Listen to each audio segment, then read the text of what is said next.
नमस्कार साथियों, जय हिंद, वंदे मातरम। आप देख रहे हैं मॉडर्न न्यूज यूपी। आज 20 फरवरी, दिन शुक्रवार। तो चलिए चलते हैं उत्तर प्रदेश के सभी जिलों की छोटी बड़ी खबरों की ओर। यूपी में 50,000 युवाओं को सरकारी नौकरी देने की घोषणा।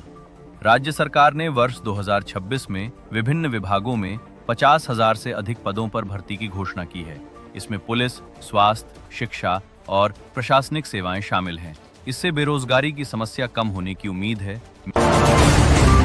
मेरठ और आसपास के क्षेत्रों में हाईटेक इंडस्ट्रियल कॉरिडोर के निर्माण का कार्य शुरू हो गया है। इससे आईटी, मैन्युफैक्चरिंग और लॉजिस्टिक्स सेक्टर में निवेश बढ़ेगा। सरकार का दावा है कि इससे लाखों युवाओं को रोजगार मिलेगा। नोएडा में अंतर्राष्ट्रीय फिल्म सिटी परियोजना पर काम तेज हो गया है। ये परियोजना उत्तर प्रदेश को एंटरटेनमेंट इंडस्ट्री का बड़ा केंद्र बनाएगी। कई फिल्म निर्माता और ओटीटी प्लेटफॉर्म ने निवेश में रुचि दिखाई है। कानपुर में ग्रीन एनर्जी प्लांट का उद्घाटन किया गया, जिससे शहर को स्वच्छ और सस्ती बिजली मिलेगी। ये प्लांट पर्यावरण संरक्षण की दिशा में बड़ा कदम माना जा रहा है। आगरा में पर्यटन को बढ़ावा देने के लिए नई नीति लागू की गई है। होटल उद्योग, गाइड सेवाएं और स्थानीय हस्तशिल्प को प्रोत्साहन दिया जाएगा। इससे ताजमहल आने वाले पर्यटकों की संख्या और बढ़ने की उम्मीद है। उत्तर प्रदेश पुलिस को आधुनिक तकनीक से लैस किया जा रहा है। ड्रोन, बॉडी कैमरा और डिजिटल रिकॉर्ड सिस्टम लागू किए गए हैं, जिससे अपराध नियंत्रण में मदद मिलेगी। गोरखपुर स्थित एम्स के विस्तार की घोषणा की गई है। इससे पूर्वांचल के लोगों को बेहतर स्वास्थ्य सेवाएं मिलेंगी और बड़े शहरों पर निर्भरता कम होगी। बुंदेलखंड क्षेत्र में जल संकट को दूर करने के लिए नई सिंचाई परियोजनाएं शुरू की जा रही हैं। नहरों और तालाबों के पुनर्जीवन पर जोर दिया जा रहा है। यूपी बोर्ड 2026 की परीक्षाओं में नकल रोकने के लिए इस साल कड़े इंतजाम किए गए हैं। सीसीटीवी, फ्लाइंग स्क्वाड और ऑनलाइन मॉनिटरिंग की व्यवस्था की गई। लखनऊ में आयोजित उच्च स्तरीय बैठक में मुख्यमंत्री योगी आदित्यनाथ ने वर्ष 2026 से 27 के लिए उत्तर प्रदेश के विकास का विस्तृत रोडमैप प्रस्तुत किया। इसमें इंफ्रास्ट्रक्चर, रोजगार, स्वास्थ्य, शिक्षा और कानून व्यवस्था को प्राथमिकता दी गई है। मुख्यमंत्री ने कहा कि प्रदेश को $1 ट्रिलियन की अर्थव्यवस्था बनाने की दिशा में ठोस कदम उठाए जा रहे हैं।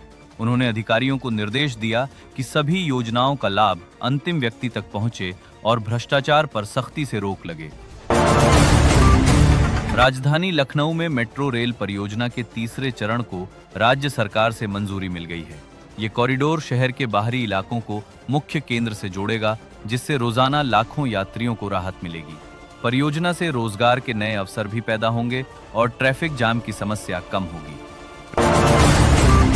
प्रयागराज में महाकुंभ 2027 को लेकर प्रशासन ने अभी से तैयारियां शुरू कर दी हैं। घाटों के सौंदर्यीकरण, सड़कों के चौड़ीकरण और स्वच्छता अभियान पर विशेष ध्यान दिया जा रहा है। सरकार का लक्ष्य है कि देश विदेश से आने वाले श्रद्धालुओं को विश्व स्तरीय सुविधाएं उपलब्ध कराई जाएं। अयोध्या में राम मंदिर क्षेत्र के आसपास नए होटल, धर्मशाला और पार्किंग जोन विकसित किए जाएंगे। इससे तीर्थ यात्रियों को बेहतर सुविधाएं मिलेंगी और स्थानीय लोगों को रोजगार मिलेगा। सरकार ने इसके लिए अलग बजट भी आवंटित किया है। वाराणसी में गंगा नदी की सफाई के लिए नई तकनीक का उपयोग शुरू किया गया है। सीवेज ट्रीटमेंट प्लांट की क्षमता बढ़ाई जा रही है ताकि नदी में गंदा पानी न जाए। स्थानीय नागरिकों और सामाजिक संगठनों को भी इस अभियान से जोड़ा गया है। लखनऊ, उत्तर प्रदेश के मुख्यमंत्री योगी आदित्यनाथ 22 फरवरी 2026 से जापान और सिंगापुर का आधिकारिक दौरा शुरू करेंगे। ये दौरा निवेश आकर्षित करने, सांस्कृतिक संबंध मजबूत करने और प्रदेश की अर्थव्यवस्था को नई ऊंचाई देने का बड़ा कदम है। योगी के साथ इन्वेस्ट यूपी के वरिष्ठ अधिकारी और उद्योग प्रतिनिधि होंगे। जापान में वे 600 किलोमीटर प्रति घंटा की स्पीड वाली मागलेव ट्रेन की सवारी का अनुभव करेंगे, जो भविष्य में यूपी में हाई स्पीड रेल नेटवर्क के लिए प्रेरणा बनेगी। सिंगापुर में भारतीय डायस्पोरा और सरकारी अधिकारियों से मुलाकात होगी। इस दौरे से यूपी में सेमीकंडक्टर, आईटी, फार्मा और इंफ्रास्ट्रक्चर क्षेत्र में हजारों करोड़ का निवेश आने की उम्मीद है। पिछले 8 वर्षों में योगी सरकार ने 40 लाख करोड़ से ज्यादा निवेश के MOU साइन किए हैं। इस दौरे से ये आंकड़ा और बढ़ेगा। जनता में उत्साह है कि यूपी अब वैश्विक निवेश का हब बनेगा। बाराबंकी पुलिस स्टेशन के पीछे एक किशोरी की जली हुई लाश मिली। मरते वक्त उसने पेट्रोल पंप कर्मी का नाम लिया। दुष्कर्म की आशंका जताई जा रही है। घटनास्थल से सबूत बरामद। पूरे जिले में आक्रोश, महिलाओं की सुरक्षा पर सवाल। पुलिस आरोपी की तलाश में छापेमारी कर रही है। मैनपुरी में एक अनुसूचित जाति की युवती को घर से अगवा कर चचेरे भाइयों ने दुष्कर्म किया और गांव के बाहर फेंक दिया। एफआईआर दर्ज, गिरफ्तारी जारी। ये घटना जातीय और लैंगिक हिंसा की नई मिसाल है। हापुड़ में मौलाना इस्लाम पर 14 साल की बच्ची से रेप का आरोप। 17 फरवरी को शिकायत के बाद गिरफ्तारी। मेडिकल रिपोर्ट में गंभीर चोटें। पूरे क्षेत्र में आक्रोश, धार्मिक स्थलों पर निगरानी बढ़ी। उत्तर प्रदेश सरकार ने मथुरा में पंडित दीनदयाल उपाध्याय पशु चिकित्सा विज्ञान विश्वविद्यालय परिसर में भारत का पहला नेशनल काऊ कल्चर म्यूजियम स्थापित करने की घोषणा की है। ये संग्रहालय गायों के धार्मिक, सांस्कृतिक, आध्यात्मिक और वैज्ञानिक महत्व को दर्शाएगा।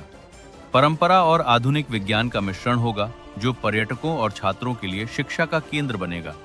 ये यूपी की गौ संरक्षण नीति का हिस्सा है। हरदोई जिले के कौड़ा गांव के पास वंदे भारत ट्रेन पर पत्थर मारे गए, जिसमें आरएसएस प्रमुख मोहन भागवत सवार थे। पुलिस के अनुसार ये बच्चे क्रिकेट खेलते हुए कर सकते हैं।